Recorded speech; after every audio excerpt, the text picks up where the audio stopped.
Isang maganda at mapagpalang araw sa lahat ng nakikinig ngayon sa inyong programa. Please tawagin niyo na lang ako sa pangalang Christine, 24 years old na mula sa probinsyang tinaguriang Heart of the Philippines, ang Marinduque. Tulad ng marami, sumulat ako para ibahagi sa lahat ang kwento ng buhay pag-ibig ko. 16 years old lang ako nang makilala ko si Ethan, ang lalaking unang nagpatibok ng puso ko. Masaya ako sa relasyon namin dahil na rin sa pagiging sweet niyang boyfriend, kaya umabot din kami ng halos 4 na taon. Palagi niya akong hatid sundo noon sa trabaho ko. Araw-gabi rin kaming magka-text at magkausap, yung tipong parang hindi kami nagkakasawaan. Alam at ramdam ko nung mga panahon na yon na mahal ako ng boyfriend ko. Pero sabi nga nila, masama rin ang sobra. Kahit kasi nakakakilig ang mga bawat ginagawa ni Ethan, may pagkaseryoso rin kasi yon. To the point na pati mga kaibigan ko ay pinadhihinalaan niya. Bawal akong umalis na hindi siya kasama, basta maraming bawal siyang binibigay sa akin na kapag hindi ko nasunod, nag-aaway kami. At dahil sa mahal ko siya, nagmistulang alipin ako na tagasunod sa lahat ng utos ng boyfriend ko.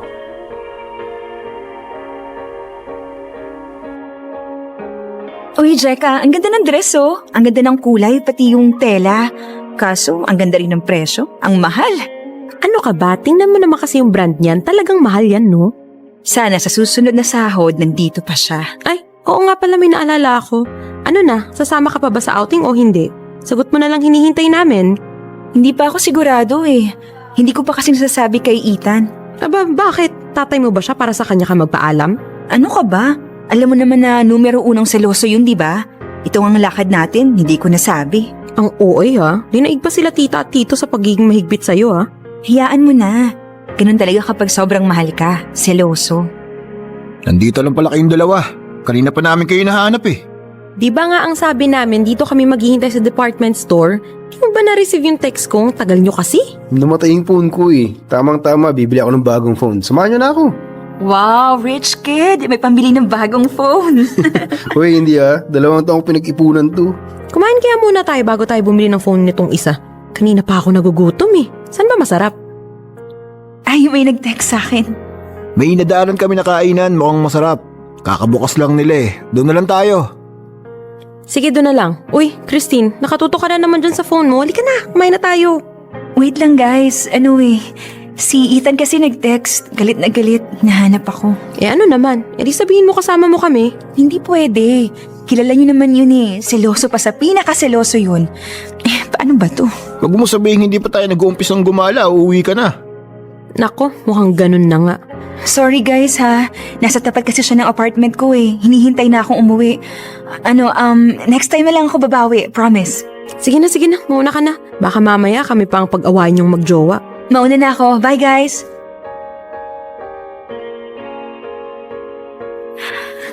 Sana naman hindi siya masyadong galit. Magkaaway na naman kami nito. Hi babe!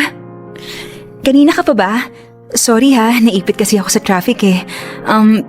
Tara, pasok na tayo sa loob. Saan ka nagpunta? Ha? Diyan lang. Kumain ka na ba? Mag-order na lang tayo. Wala kasi akong pagkain dito eh. Saan dyan lang? Sa Sa mall. Kasama ko si Jeka. Sino pa? Wala na. Kaming dalawa lang. Magsasabi ka sa akin ng totoo, ako mismo maghahanap ng sagot sa tanong ko. Sino pang kasama niyo ni Jeka? May kasama na naman kayo lalaki, no? Babe, mga katrabaho lang namin yun. Wala lang yun. Kasama niyo yung isang lalaking may crush sa'yo, diba? Umamin ka nga. Promise, wala lang yun. Nung nag-text ka nga na nandito ka na, iniwan ko sila para sa'yo eh. So dapat magpasalamat pa ako sa ginawa mo, ganun ba yun? Hindi. Sinasabi ko lang naman na wala kang dapat ikaselos. Pinagsabihan na kita dati, diba? Iwasan mo yung mga lalaki na yun kasi nga may gusto sa'yo. Pero anong ginagawa mo? Tuloy ka pa rin sa pakikipaglandian. At yung Jeka na yan, kinukonsinti ka pa. Hindi naman ako nakikipaglandian. Oh, talaga? Hindi mo nga sinabi sa akin na lalabas ka pala kasama mo sila eh. Ha? Yung ba hindi pag nalandi? Ang sabihin mo, gusto mo rin yung mga lalaki na yun. Tuwang-tuwa ka may nagkakagusto sa'yo. Wala naman ako sinasabing ganun eh. Ito na naman ba tayo? Ilang beses ko bang ipapaliwanag sa'yo na hindi mo kailangan magselo sa kahit na sinong kasama ko? Hindi naman ako maaagaw ng iba eh. Sayong-sayo ako. Bakit hindi yun ang isipin mo kapag nagsiselos ka? Ang pinupunto ko dito, hindi ka marunong sumunod sa akin. Kapag sinabi kong layuan mo sila kung ayaw mo tayo magkaproblema. Tapos ang usapan.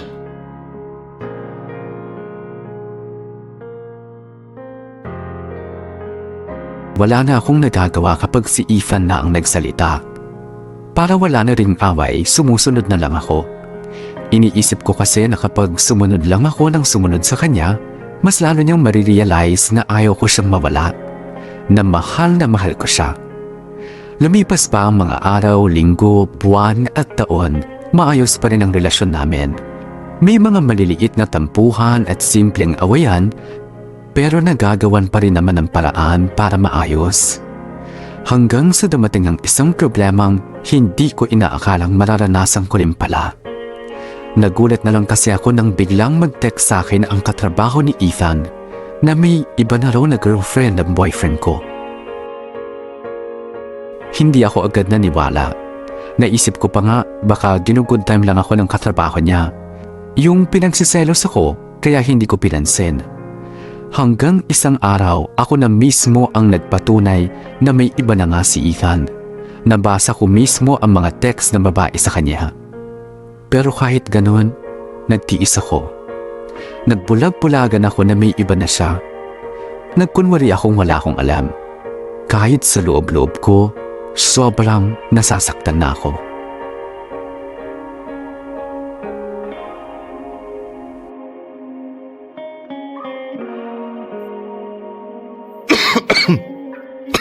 Grabe. Sama ang pakiramdam ko. Oh, nagluto ako ng lugaw para mainitan yan siyan mo. Pagkatapos mong kumain, uminom ka kagad ng gamot tapos magpahinga. Halika na, umupo ka na para makakain ka na. Hirap talaga kapag may ubot sipon. Bigat sa pakiramdam. Tinatrangkaso ka na kasi kaya ganyan. O ito, pagkain. Ubusin mo yan ha, dahan-dahan lang. Mainit pa yan. Buti na lang pumunta. Akala ko hindi mo na dadalawin eh. Pwede ba namang mangyari yun? Kahit ano pang ginagawa ko, ititigil ko para puntahan ka lang. Eh kaso baka mahawa ka. Ikaw naman magkasakit. Hindi yan. Malakas ang immune system ko. Ikaw ang mahina. Paano kasi parating nagpupuyat, nagpapalipas ng gutom, nagpapatuyo ng pawis, nagpapaambon. Talagang magkakasakit ka niyan eh. Uso naman kasi yung payong, babe. Yung ditiklop para hindi ka naulanan. At next time, uminom ka na ng vitamins. Hasil kasi. Anong hassle ka dyan? Mas nakakabala yung parati kang nagkakasakit. Kaya mamaya, lalabas ako ulit para bumili ng mga prutas at vitamins. Wala akong pera. Ako nang bibili. Ayoko nagkakasakit ka ng ganyan. Tingnan mo, napa-absent ka pa nang wala sa oras. Sige na, kumain ka na lang ng kumain para kahit papano may lakas ka. Kanino yun? Sa'yo ba yun? Oo, sa kanya. Pabot naman, babe. Wait. Ito. Sino si Erica? Katrabaho ko yan. Baka may tatanong sa naiwan kong trabaho sa kanya. Sandali, sasagutin ko lang ha. Bakit lalabas ka pa? Eh, mahina signal dito eh. Baka hindi kami magkaintindihan. Tsaka lang. Mahina ang signal? Sino kaya yun? Hindi naman niya siguro mapapansin kung makikinig ako saglit. Dito na lang siguro ako para hindi niya ako makita. Bakit ka tumawag ngayon? Di ba sabi ko sa'yo kasama ko si Christine dito? Siya yata yung babae niya. Ayos lang ako, babe. Ubot sipon lang to. Tuloy pa rin tayo sa Sabado. Babe rin pala tawagan nila. Siguro para hindi ko mahalata. Oh, sige na. Baka makala tayo isa. Oh, okay ba? I love you too. Nandiyan na siya. Wala na pala akong load. Di bale, magpapaload na lang ako mamaya. Anong tinanong sa'yo? Oh, wala yan. Nalito lang siya sa mga binigay ko sa kanyang trabaho. Sige. Kain ka na. Babe? May gagawin ka ba ngayong Sabado? Or pupuntahan? Bakit? Wala lang. Parang gusto ko lang na mag-date tayong dalawa. Nakakamiss din kasing gawin yun eh. Pwede ka ba? Pero syempre kapag magaling ka na. Sa Sabado, di ako pwede. Ha? Bakit? May outing kami ng mga katrabaho ko dyan sa may Batangas. Sino-sino kayo? Di ko alam, may mga hindi pa kasi sigurado. Hindi ba ako pwedeng sumama? Ay, may ilang ka lang doon, di mo naman sila alala eh. Eh di ipakilala mo ko. Ikaw nga halos lahat ng katrabaho ko kilala ka na. Kahit ipakilala kita, hindi mo rin sila makakasundo, kaya ka na sumama. Ayos lang naman sa akin. Gusto ko lang Kapag naman sinabi kong hindi ka sasama, hindi ka sasama. Huwag ka nang makulit. Okay. Sige. Kumain ka na lang ng kumain dyan para makainom ka na ng gamot.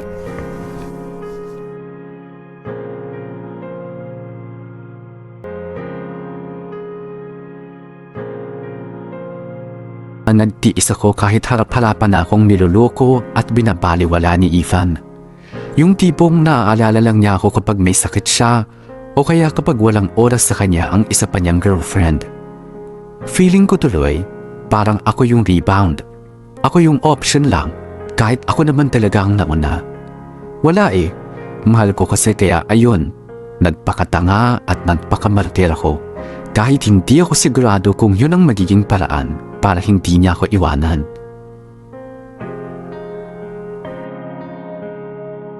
Paano nga ulit to? Oo nga pala, naalala ko na.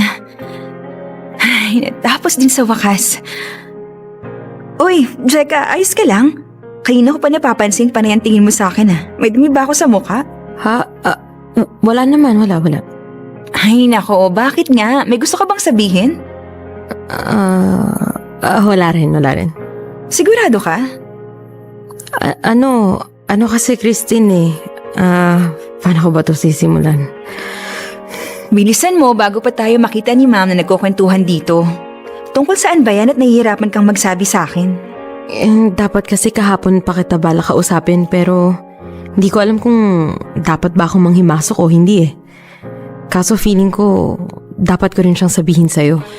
Ang ano nga, diretsuhin mo na ako. Ano pa sasabihin mo? Okay, sige. Sasabihin ko na. Tungkol to kay Ethan. Kahapon kasi nagpunta ako sa mall para sana mag-grocery. Tapos nakita ko si Ethan. May kasamang babae. Babae? Oo, sigurado akong hindi niya kaibigan o pinsan yun. Kasi sweet sila. Tapos inakbayan pa nga ni Ethan yung babae. Anong itsura? Maputi. Tapos parang medyo mahaba yung buhok na dark brown yung kulay. Medyo maganda eh. Kilala mo ba? Salamat sa pagsabi sa akin, Jeka. Magsi-CR lang ako. Uy, okay ka lang ba? Parang paiyak ka na ata eh. Excuse me lang. Uy, Christine!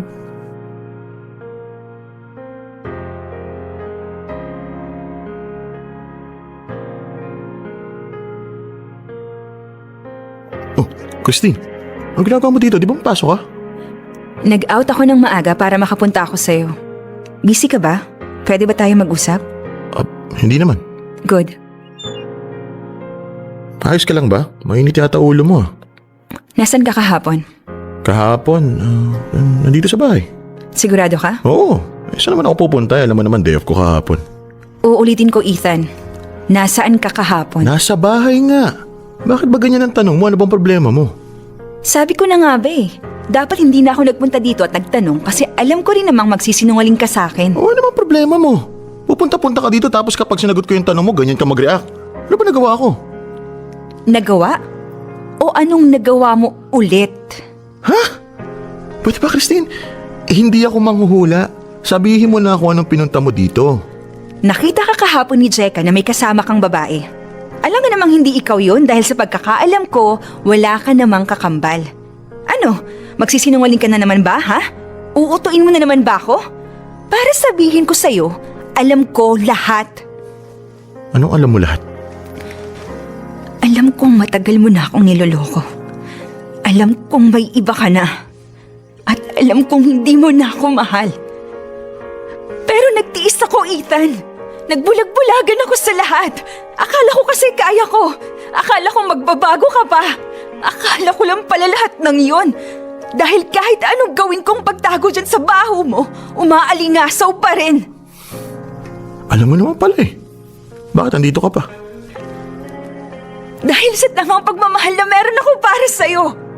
Pero wag kang mag-alala. Suko na ako sa'yo. Pagod na akong magmukhang tanga.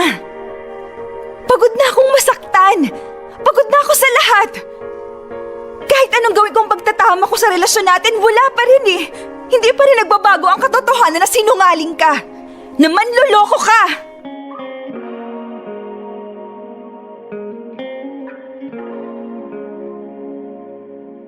Mabilis lumipas ang isang taon at naging okay na rin ako. Naka-move on na rin ako kay Ethan. Yun din ang panahong dumating sa buhay ko si Jared. Kaagad kaming naging malapit sa isa't isa na hindi rin ng tagal ay nagkagusto ako sa kanya. Makulit kasi siya, mabait at masarap kausap. Parati kaming nagtatawagan at nagkaka-text kaya hindi ko rin maiwasan na magkagusto sa isang katulad niya. Alam ko rin naman na may gusto sa akin si Jared. Hindi lang niya masabi sa akin dahil sa isang napakalalim na rason.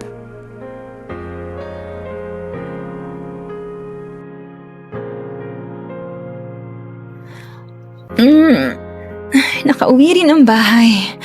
Buti na lang day off ko bukas. Pwede akong late kumising. Ay nako, sino naman kaya tong tumatawag sa akin? Wala yatang balak na pagpahingahin ako. Ay, si Jared palang tumatawag. Hi! Hi, nakauwi ka na ba? Oo, darating ko lang halos. Ikaw? Oo rin, nagpapahinga lang ako ngayon. O, nagpapahinga ka na pala. Bakit tumawag ka pa? Eh di sana natulog ka na ng maaga. Magka-10:00 na ng gabi oh. Hindi kasi ako makatulog eh, hanggat di ko naririnig yung boses mo. Ewan ko sa'yo, tumigil ka nga dyan. Kung inaantok ka na, ibaba na natin to para pare-parehas na tayo makapagpahinga. Bakit? Inaantok ka na ba? Hindi pa naman masyado. Ikaw? Kanina, oo, pero nung marinig ko nga yung boses mo, biglang nawala. Pakiramdam ko tuloy, umaga na kasi napuno na naman ako ng energy nung makausap kita. Ang corny mo, nakakainis. Kinilig ka naman. Pero seryoso, tumawag lang ako para i-check kung nakauwi ka na ba ng safe. Oo naman. Nag-taxi na ako kanina pa uwi. Halos wala kasi masakyan na jeep tapos sobrang traffic pa kasi umuulan. Kaya ngayon lang ako nakauwi. Ayos lang yun, ang mahalaga, nakauwi ka ng maayos. Oo nga pala, may gagawin ka ba sa linggo? Sa linggo? Wala naman yata. Bakit? Pwede na ba akong magpa-reserve? Nang alin? Ng buong araw mo para makisama kita. Kung wala ka lang gagawin, pero kung meron, sa ibang araw na lang ako mag-inquire kung pwede na. Kung magpapareserve ka naman dyan, parang ang busy kong tao. Baka kasi may nag-aya na sa'yong makipag-date. Uy, wala no? So ano, pwede ba? Tayo? Mag-date? Pwedeng pag-isipan ko muna ngayong gabi. Ganun ba? Sige. Ayos lang. Hihintayin ko ang sagot mo hanggang bukas. Sige, matulog ka na para makapagpahinga ka na ng maaga. Good night, Christine. Good night. Bye. Paano ba to? Alam ko na. Tatawagan ko si Jeka. Sana gising pa yun.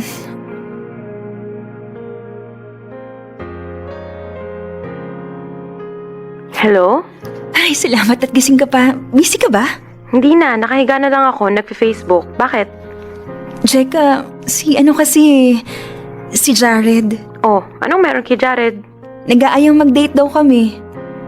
As in, date? Kayong dalawa lang, ganun? Oo, hindi ko alam kung hihindian ko ba o papayag ako. Kasi syempre, nag-aya siya. Alam mo naman na may gusto ako dun sa tao na yun, di ba? Saka, if ever, ito yung magiging first date namin. At talagang pag-iisipan mo pa kung papayag ka ba o hindi. Ano ka ba, Christine? Obvious ba? Di ang sagot mo ay hindi. Pero, si Jared yun eh. Ay, wala akong pakialam kung si Jared man yan. Alam mo naman kung bakit, di ba? May girlfriend yung tao. Yan nga pagte-text at pagtatawagan nyo, hindi nga pwede yan eh. Siya naman yung unang nakipag-usap sa akin eh. Kahit na, mali pa rin yan. Mali na makipaglandian ka sa lalaking may girlfriend for 3 years. Buti sana kung single si Jared. Ako pa ang magtutulak sa'yo papalapit dyan sa kanya. Kaso hindi eh. Anong gagawin ko? Paano ko siya hihindian? Alam naman nating dalawa na isang kulit lang niya sa akin. Papayag ako agad. Napakatanga naman ang tanong mo eh. Sabihin mo ang totoo. Hindi kayo pwedeng mag-date kasi may girlfriend siya.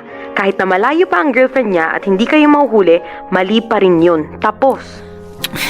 Nakakainis naman kasi. Ngayon na nga lang ako ulit naging masaya ng ganito since nung naghiwalay kami ni Ethan. May girlfriend pa. Well, sorry ka na lang kasi kung ayaw mo maranasan ang maging isang kabit, ngayon pa lang umayos-ayos ka na. Dahil hindi kita ipagtatanggol ha, sasamahan ko pa yung babae na sabunutan ka. Gets? Nako, bahala na nga.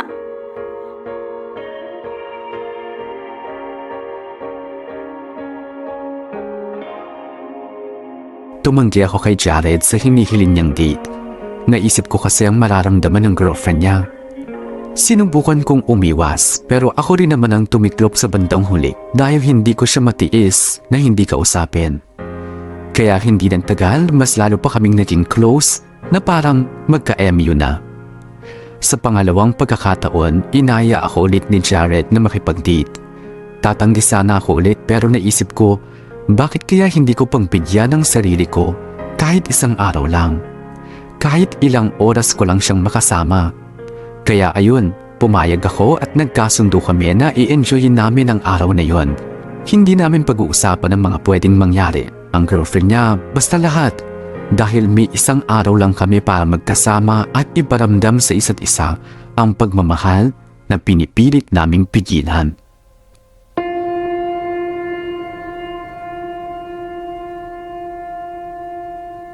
Ang dami naman itong binili mong pagkain. Mauubos ba natin to? Maubos natin yan. Masarap kumain pag may kasama ka. Sa kakakwento mo, hindi mo mapapansin. Nauubos na pa rin yung pagkain mo. Dapat pala hindi ako pumayag makipag-date sa'yo. Masisira diet ko eh. Ayos lang yan. Cheat day mo ngayon. Saka hindi ka naman mataba. Tama nga lang yung pangangatawan mo eh. Uy, hindi no. Ang taba ko kaya. Tingnan mo nga tong braso ko oh. Pwede na akong makipaglaro sa'yo ng boxing. Pero sige, since masarap ang binili mong mga pagkain, kakain ako ng kakain ngayong araw. Ayan, ganyan nga. Kain lang hanggat may pagkain. Oh, ito yung iyo. Medyo mainit pa yan kaya ingat ka lang. Baka mapaso ka. Tapos ito naman yung juice mo. Kumain ka na kaya? Panay akong inaasikaso mo eh. Baka kasi sabihin mo, pinapabayaan kita. Mas maganda na yung ganito para maganda yung first impression mo sa date natin ngayon. Ano, masarap? Ang sarap. Ito na rin yung dinner natin ha. Medyo marami kasi talaga eh. Kamusta pala sa office nyo? Sabi ni Jeka, medyo hectic daw kayo ah. Medyo nga. Ang dami kasing kliyente na dapat asikasuhin. Kaya ayun, halos wala kaming pahinga sa office. Tapos dumadalas na rin ang pag-overtime namin. Kayo, kumusta ang trabaho? Ayos naman. Ganun pa rin. Pero parang pinag-iisipan ko na rin umalis. Oh, bakit? Pakiramdam ko kasi parang hindi ako umuusad. Saka nagsasawa na rin ako sa paligid ko. Madali na akong ma-stress, kaya ayun. Hindi mo ba kayang pagtiisan na lang? Sa panahon ngayon, ang hirap nang makahanap ng bagong trabaho. Bakit pa ako magtitiis kung hindi ko na gusto, di ba? Bakit ko papapahirapan yung sarili ko kung may ibang option naman ako? Wow, hugot yan ah. Hindi nga, seryoso ako. Ako kapag mahal ko, hindi ko iniiwan. Pero kapag ayaw ko na, alis na ako. Kasi sarili ko lang din naman papahirapan ko eh. Kaya pala. Anong kaya pala? Kaya pala nagtagal kayo ng girlfriend mo for almost 3 years kasi mahal mo. Anong usapan natin? Di ba hindi natin yan pag-uusapan? Okay, sorry. Pero Jared, hindi mo naman ako masisisi kung hindi siya maalis sa isip ko. Siyempre, sa tuwing masaya tayo ngayon, hindi ko maiwasan isipin na mamaya o hindi kaya bukas, hindi na tayo ganito. Uy, ayos ka lang? Sorry ha, nasira ko yata yung mood mo. Sige, hindi na ako magsasalita. Hindi. Ayos lang. Medyo napaisip lang ako. Napaisip na...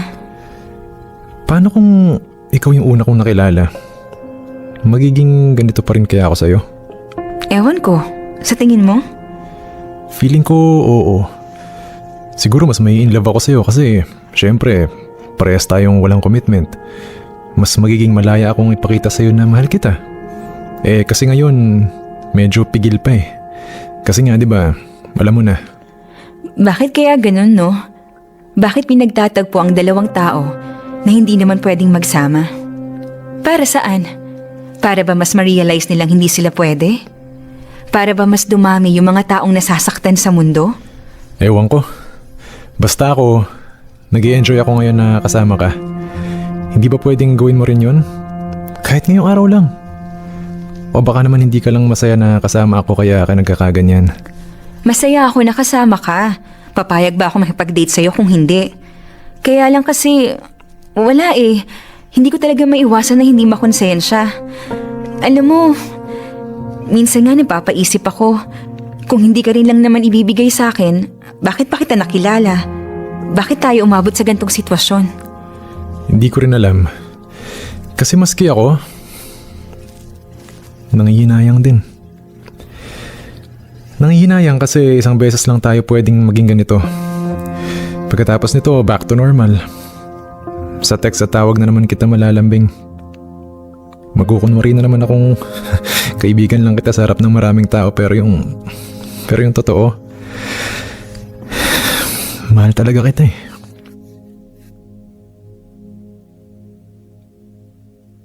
Pagkarating ko sa bahay nung araw na yon, doon ko na na-realize ang lahat. Doon ko naisip na ano ang pinagkaiba ko sa babaeng nang agaw kay Ethan noon.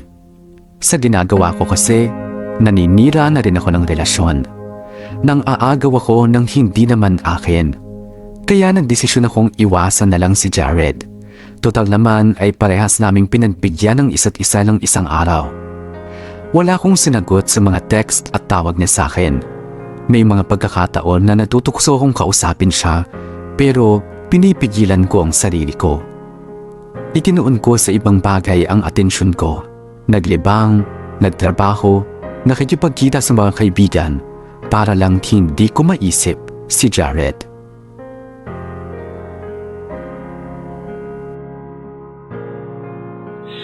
Hey, Dad. She needs a second cam. That's not gonna move the ball. Inaantok ako ah. Makatulog na nga muna. Try and reach the wall. Ano nga palang kakainin ko mamaya? Paniguradong tatama rin ako nito pagkagising. Bahala na.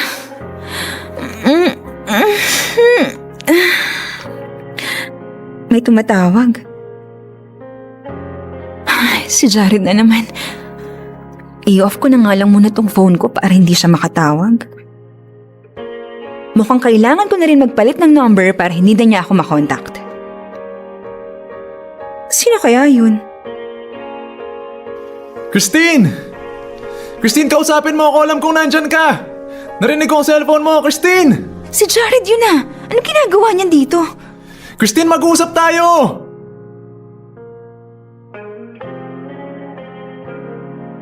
Anong ginagawa mo dito ha? At paano mo nalaman kung saan ako nakatira? Hindi na mahalaga kung saan ko nalaman. Ang gusto ko lang, kausapin mo ako. Sinabi ko na sa'yo ang lahat ng gusto kong sabihin sa text. Wala na tayong pag-uusapan. Hindi ako papayag. Ano bang maling ginawa ko? Bakit mo ako gustong iwasan? Okay naman tayo nang lumabas tayo ah. Pagkatapos naman natatawagan pa kita, nakakausap pa kita. Bakit biglang ganito? Kasi mali. Jared, alam kong alam mo kung bakit ko to gustong gawin.